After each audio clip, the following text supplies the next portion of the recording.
More bad news for Joe Biden. Joe Biden, in a major poll, loses a lead in a very particular category. And I want to talk about it because I think it's interesting. Further bad news for Joe Biden. Feel the burn. Welcome to the Soapbox.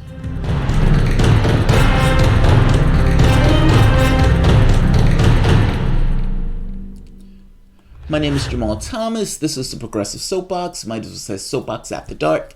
Guys, if you enjoy this content, please consider supporting this content through PayPal or Patreon, liking, sharing this video if you indeed like this video.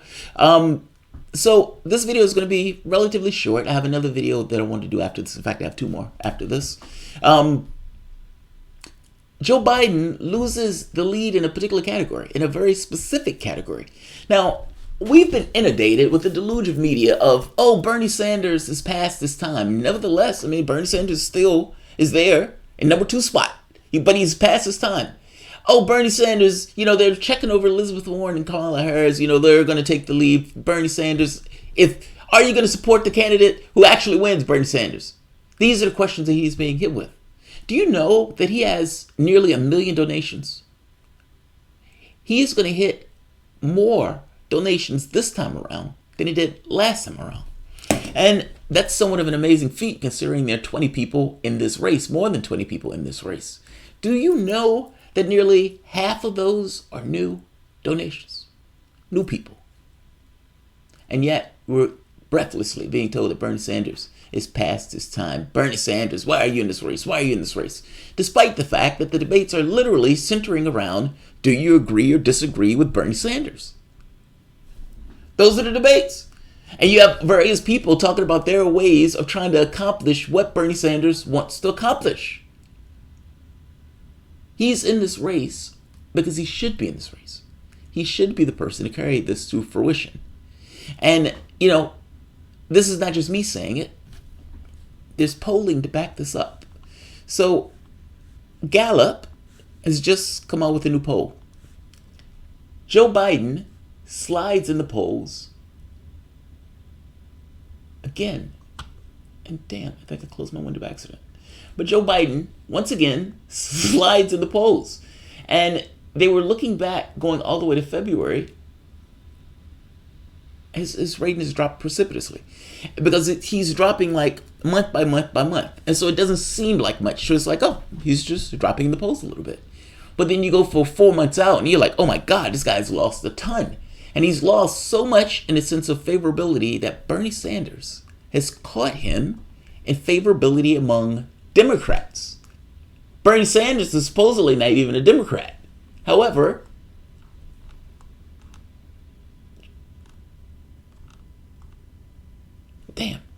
wrong one. Let's see. Right here.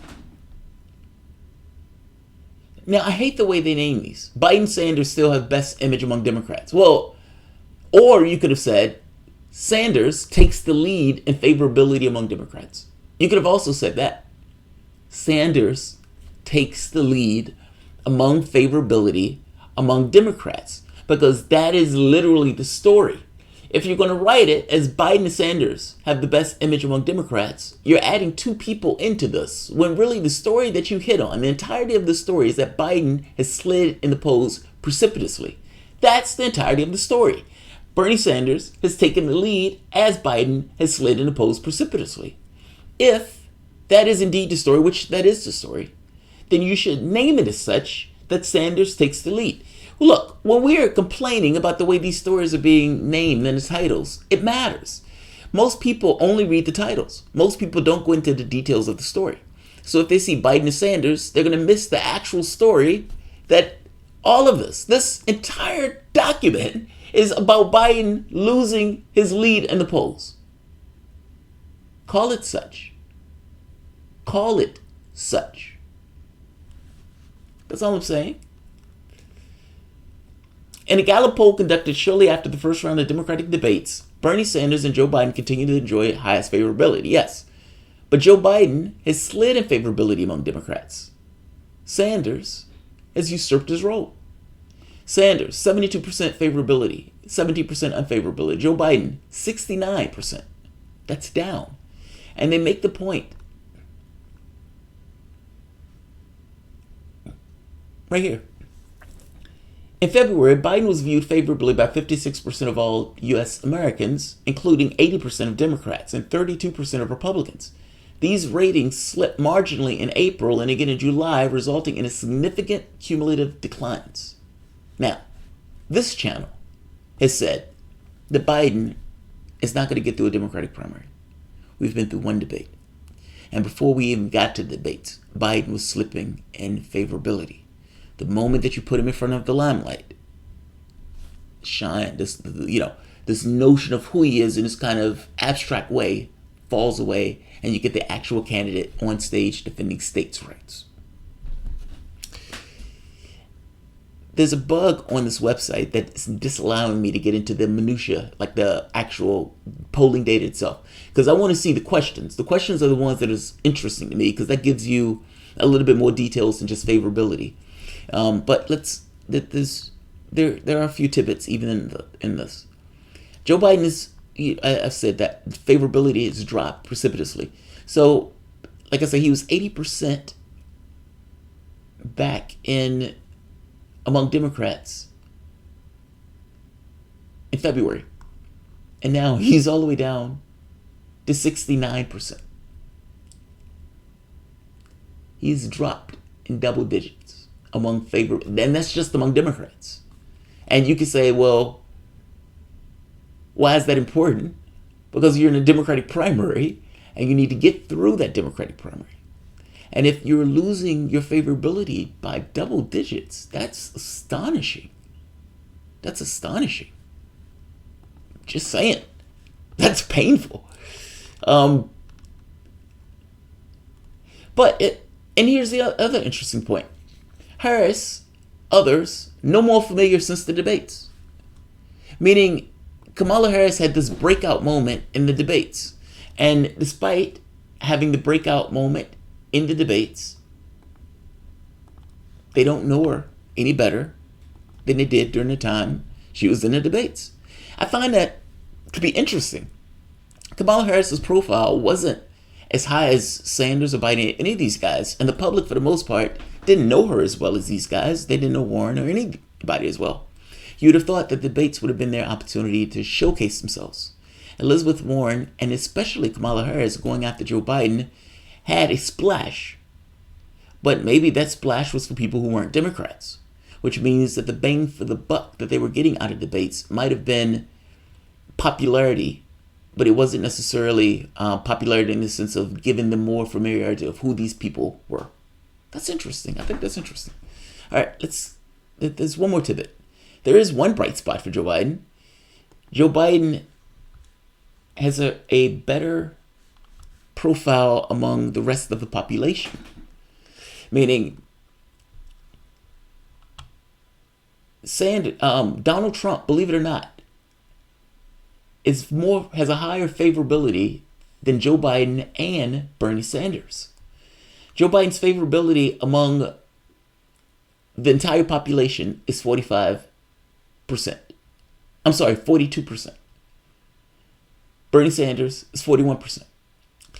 Trump's is 45%. Now, when they're in head-to-head matchups, Joe Biden and Bernie Sanders in many of the polls are beating Trump by double digits. However, if you're getting to this notion of favorability, Trump wins. Why does Trump win that? It's interesting. If you notice in the other poll, it had where Elizabeth Warren and Kamala Harris excited the party. Like when you got, people being jazzed up, these new names gave it, sizzle and jazz. It's like, oh, she's black something. And she's a woman, so whoa, we love her. And she went after Joe Biden. We love her that much more because she's aggressive. And we like Elizabeth Warren's policies. We like her in that sense. But the interesting part, though, is Sanders and Biden didn't get as much in that. And part of the reason is because you have factions of the party that don't like either candidate. So the lefties are not all that on board for Joe Biden, and the corporate Democrats are not all that on board for one Bernie Sanders, which creates a certain division in the party in that sense. So from a favorability standpoint, Trump wins out because Trump unifies the Republican Party. Isn't that fascinating? Like the difference here and the reason why, despite the fact that Sanders or Biden nearly beats Trump by double digits, at least that's the way they're saying polling wise, the favorability of Donald Trump is still higher because Trump unifies the Republican Party, whereas right now we're in the middle of a primary and the Democratic Party is not unified. It's in its enclaves, it's in its camps. And as it's in its camps, Sanders has its camp, Biden has his camp, and neither the two shall meet. As such, when you talk to the people about it, the favorability ratings are lower because of such. God, I love it, I love it, I love it. I know the polling on like who's going to win the election gets, that's neither here nor there. But when you get into people's attitudes and their moods and what they're thinking about the candidates and why they're thinking about the candidates, that gets fascinating like nobody's business. Because that's going to be the minutia that goes into people's thinking process when they're making their voting. And there's this secondary thing. Like, for example, the people in the polling would say Joe Biden has no new ideas. We think he's a dinosaur. We think he has no new ideas. However, we think he has a better shot at beating Trump. Ergo, he's more electable. It's not about policy. We just think he can beat Trump. And like that's an interesting thing in the polls. We don't care about the policy. We don't need to have nice things. The party is so beaten down. This was the party that said we're going to send a man to the goddamn moon, and you had the technology of a calculator. This is the party that dealt with civil rights. And yet, no longer can it do big things. And so the best that he can do is Joe Biden, who says Medicare for all is unwieldy, tell kids, I don't have any sympathy for you and your difficulties that you're having, and that billionaires are nice guys. I assume some of them are. But, the context to which was being argued is what is in the best interest of America? Is it really in the best interest of America for wealth to be accrued at the top? And Biden will not do anything about that. He doesn't see that as a primary problem. Sanders does. Nevertheless, the polling is interesting. I'm going to put the poll at the bottom so you can see for yourself. At some point, I would imagine they're going to fix their site and they would allow us to see the minutia, the data itself. So I'll leave it here. All right, guys. I have one or two more stories and I'm going to call it a night. If you guys enjoy the content, please feel free to share, like, subscribe. You can always support the PayPal or Patreon. Even $1 helps. They demonetize these videos all the time. They demonetize a video that I did on Mike Gravel. There was nothing in that video. And my thought was maybe they're just demonetizing the name Mike Gravel itself.